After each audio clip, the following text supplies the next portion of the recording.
Бүгін сіздермен өте пайдалы свекладан майонезсіз салат жасайтын боламыз. Видеоның соңына дейін қарап, каналға подписаться етуді ұмытпаңыз. Каналдан басқа да қызықты рецепттер таба аласыз. Бірінші бізге қажет зат 2 свекла. 2 свекланы қайнатып алып, осындай күштен өткізетін боламыз. Өте көп қайнатудың қажеті жоқ, свекла өзінің свойстволарын жоғалтып алуы мүмкін. Примерно жарты сағаттай қайнатып, вилкамен тексеріп көреміз. Егер де жұмсақтау болса, тез ала береміз.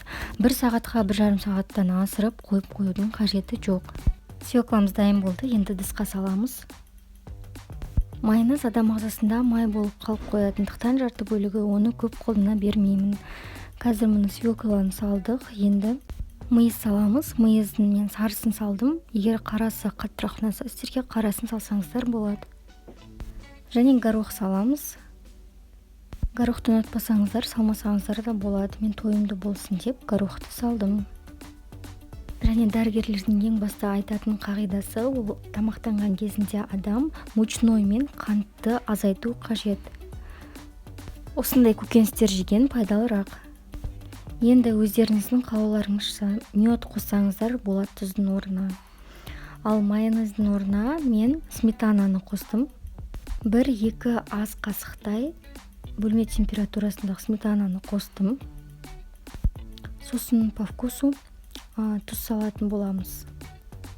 Сосын бәрін жақсылап араластырамыз.